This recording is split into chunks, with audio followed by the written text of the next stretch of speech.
Well, hi, Mom, and happy birthday. Hey, I thought it might be fun to let you in on how I made your birthday present this year. A wonderful worm composter. I'm standing here next to mine that I've been using for about 7 years. I've got another store-bought one here that I don't like as much. They both work really well, but this one is falling apart. And this one actually has just about every part has had to be replaced except for this inner tub. But I'm gonna make one of these for you. I'm actually gonna upgrade yours just slightly to make it even better. So it will be model number XJ5000 or something like that. Anyway, as you see over here, we've got different parts. We need to put it together, and basic things, and then some basic tools. So let's get busy. First thing that I'm going to do is install a spigot. This is a replacement spigot for a beverage dispenser that I can get Amazon. I'm going to put it right here on the bottom in the catch basin, and it is going to catch the worm tea, which makes excellent fertilizer for your plants. I start out by doing a really small bit pilot hole right near the bottom, pretty close to the bottom. I want it to be as near to the bottom as possible so that your worm tea comes out easily and you won't have to tip up the back very much. The lower I get it, the better, but I still want to have about a ½ inch below so that I can do the larger and larger bit. So there, I just punctured it with the first bit, and then I will get progressively bigger and bigger bits on this.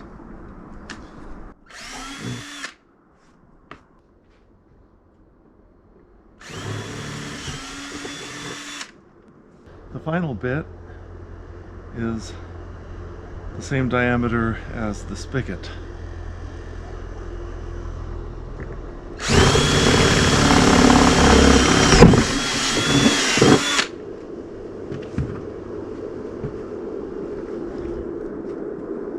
Which comes with washers on either side.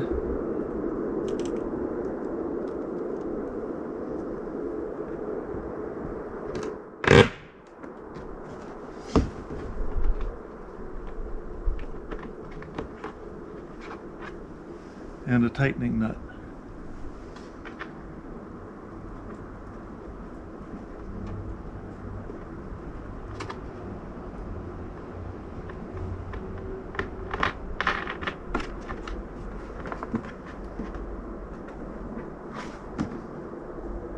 There we go.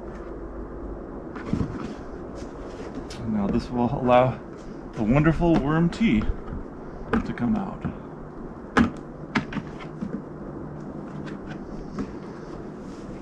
Next, we're going to build a small scaffold on the bottom to keep the part where the worms are going to live up a little higher than where the spigot is. And so I'm going to cut these to provide that scaffold in there. Measure for perfect cuts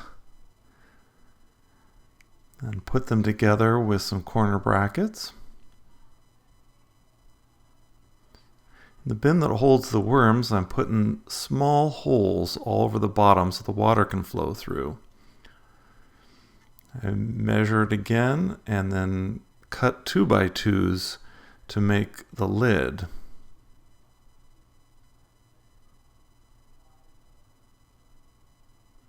Use L brackets to put the 2x2s together.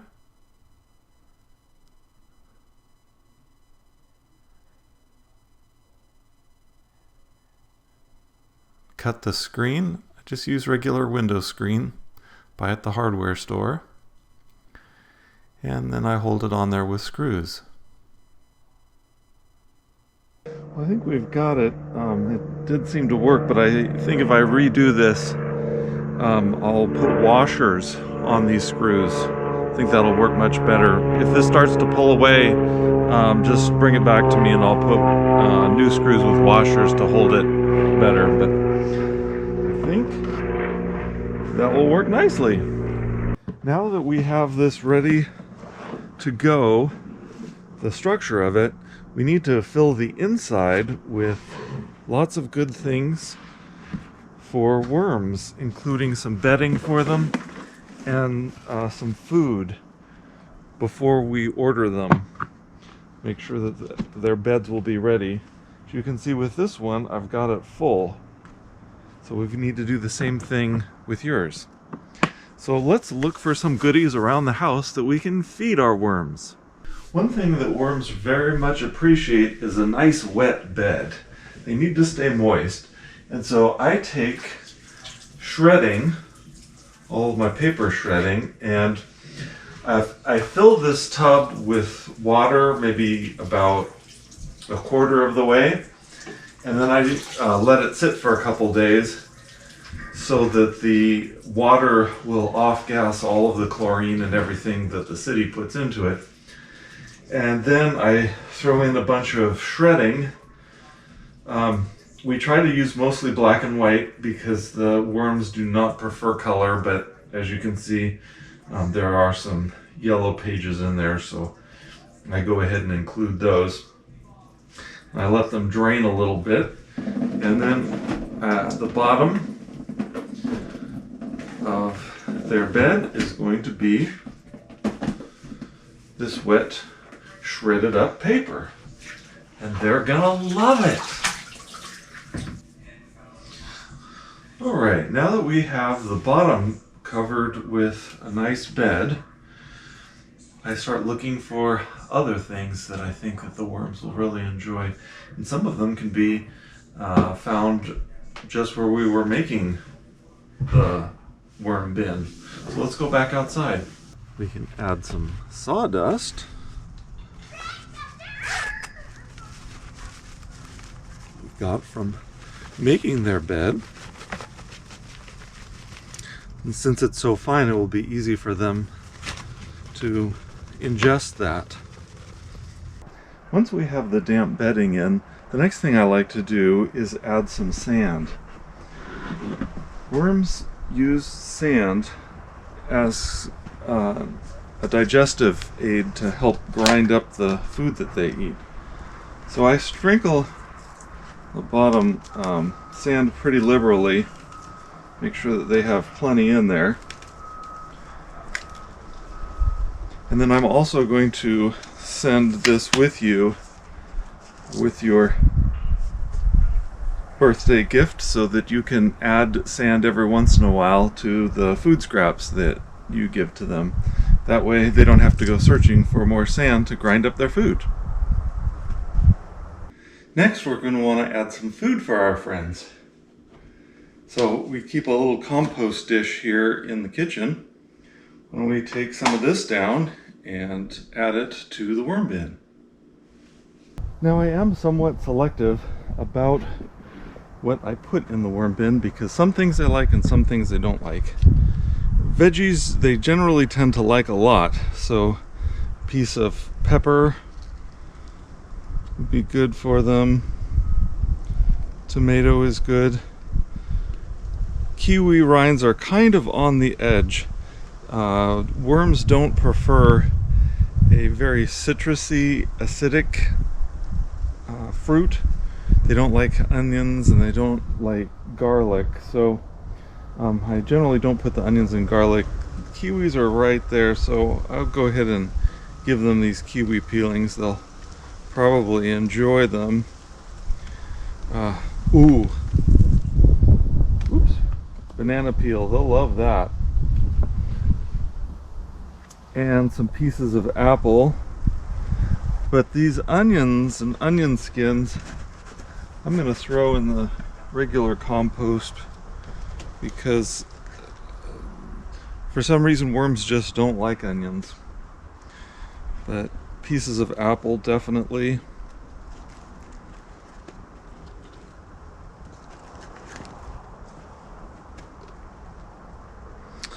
Some lettuce.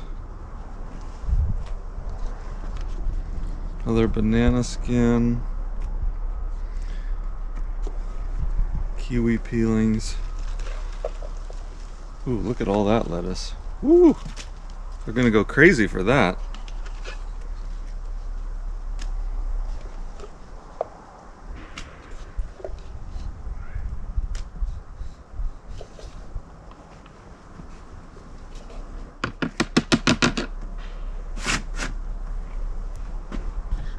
Starting to look good, huh?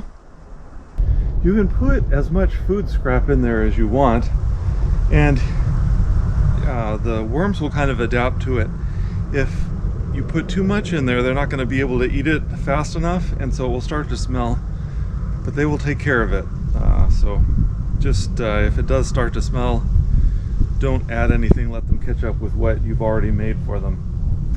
And another thing that will really help them out is, I know that a year or two ago you bought a blender, an old blender at a garage sale. So if you turn this into a worm smoothie, just by grinding it all up for them, then that will help them to tear it down faster and make the compost quicker. If the worms escape, there's two places I usually hunt for them and can find them. First of all, they'll head for the kitchen because they know that's where the food's at, especially in the refrigerator because it's nice and cool. So check the refrigerator, you'll probably find them. If you don't, the other place that they love is the bathroom, and I'll show you why. The bathroom can be a place where another batch of things that worms really enjoy can be generated.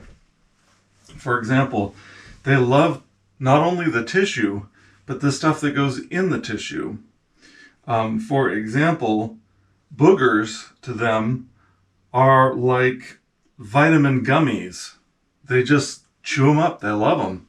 And the snot here is like Jello to them. They just lap it up, they can't get enough of it. Another thing that they absolutely enjoy, it's like little cookies for them, is all of my shavings from my electric razor. And they also like Q-tips. And ooh, broke a nail.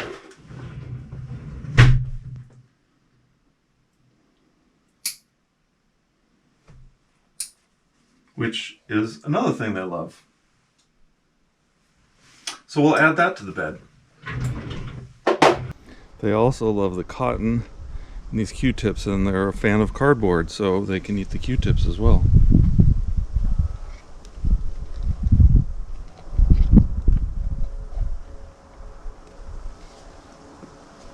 Great. And one of the staples for worms is, of course, leaves. So I'm going to gather up a bunch of leaves for them.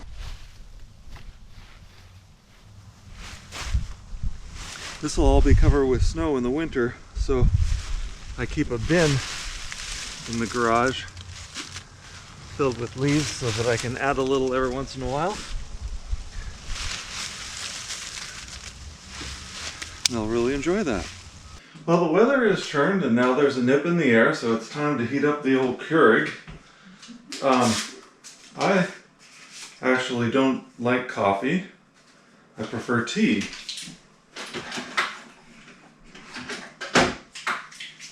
And it's much cheaper to just put a tea bag in the Keurig and it works great. Worms can't do anything with this kind of shiny plasticky paper, so that has to be dumped. Which reminds me, catalogs with the shiny color paper, worms can't do anything with that. In fact, it will harm them. The inks are not good for them. So these have to be straight recycled. But the tea bags, they love tea. And this one just has a tie on it with the string, so they'll eat that too. But if it has a metal staple here, which a lot of the brands use, then I'll just tear this top off and throw that away. But and I'll actually tear it here too, so that it's easier for them to get into the tea. But they love tea. Another thing that they absolutely adore is coffee. And even though I don't drink coffee, I keep a lot here for guests so that they can have their pick, whatever they'd like. The problem is, though, especially during this pandemic, this has been sitting here for a year, and it's not going to be something that I would want to serve to a guest. So I'll just bust it open and let the worms go to town with this wonderful coffee grounds. They love coffee grounds, brewed or unbrewed, and they will also eat the filter. But the problem with Keurig is they put them in these plastic things, which I don't like. Maybe somebody will invent a Keurig that this is a biocompostable material that I can throw in there too. But until they do, into the landfill. We keep an Eureka Recycling handout posted on the refrigerator, so that way we can keep in mind what foods the worms like, what they prefer in their bedding, and what not to feed them if we have a question. And I'll include a copy of this with your birthday gift, as well as I'll leave a link down in the description so that you can download another one if you lose track of that. Now that we have the worm bin packed with wholesome goodness for our worms, I'm going to take some more of the wet paper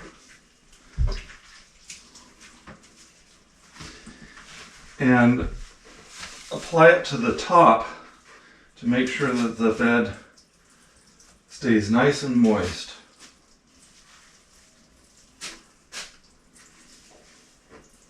I'll also keep layering this as the worms eat their food down.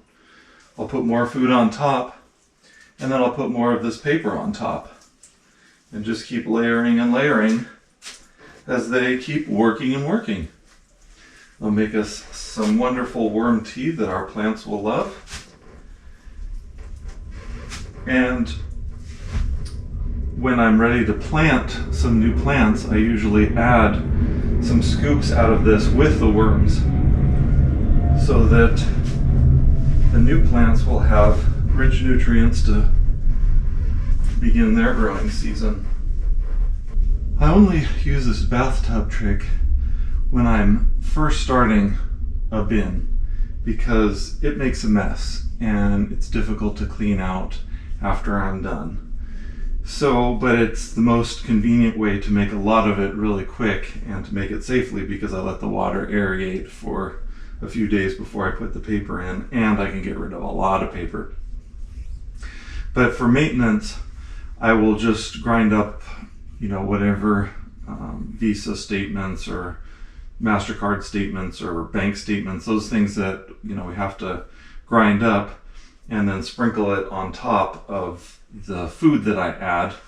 And then to keep it wet, I keep this filled with water and I let it sit for 4 to 7 days before I sprinkle some fresh water on the new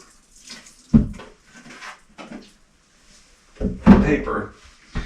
And I usually put a lot more water than that.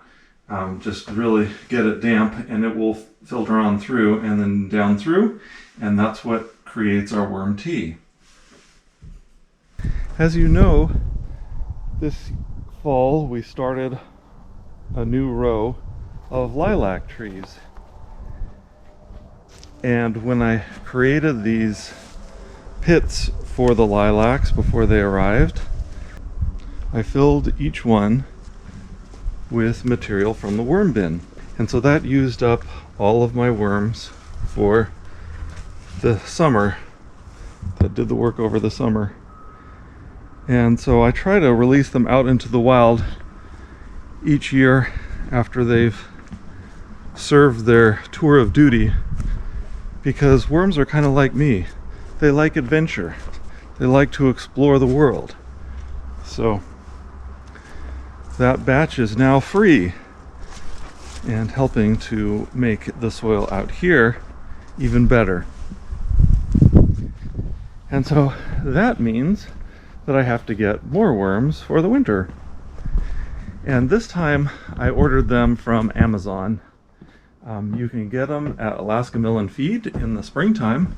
And there's also a place out in the Palmer-Wasilla area that sells worms. But given the pandemic, I just didn't want to go out with anybody, be around people as little as possible, and having worms delivered is the most expeditious way of staying safe and getting worms. I wonder who that could be.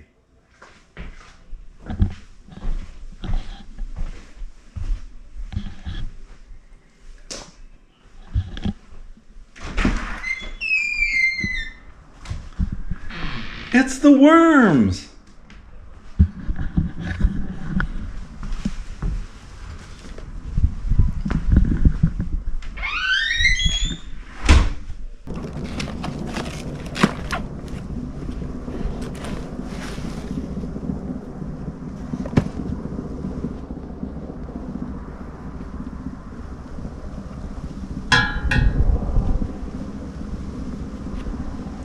Here's Uncle Jim's super red European night crawlers. And it also comes with a worm advisory. Haha, 2 pounds of worms. Let's get them into the bin.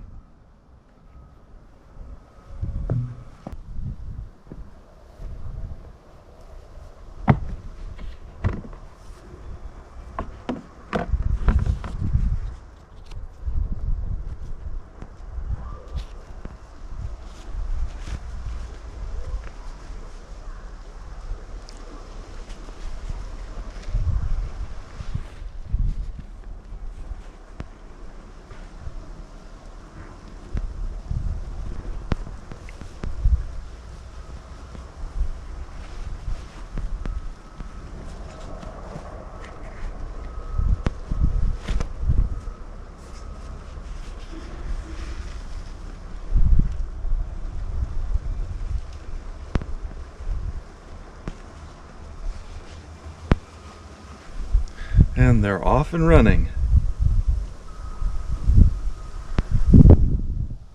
I've timed yours to arrive about 2 to 3 days after your birthday. So that'll give you a chance to place your worm bin wherever you want it, and it will reach the temperature that that particular area is going to be, if it's your garage or maybe the room on the south side of the house. That they prefer a cooler temperature, but you don't want to freeze them, so that's why a garage or a cooler room is the best place to let these guys go to town. Once we have them in there, they can arrive very dry.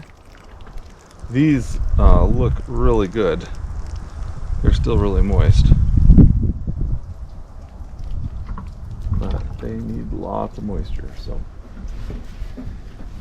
that should keep them going.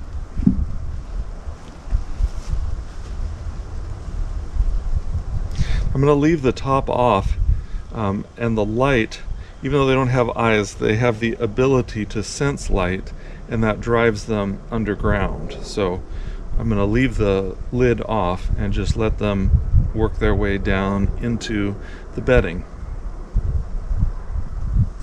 Worms enter a new bin, they have to adjust, and some of them don't like it and they want to escape.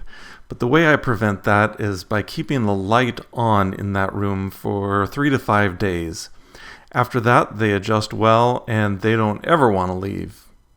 We've got worms, worms, worms. We've got worms, worms, worms. We've got worms. We've got worms. We've got worms. We've got worms, worms, worms.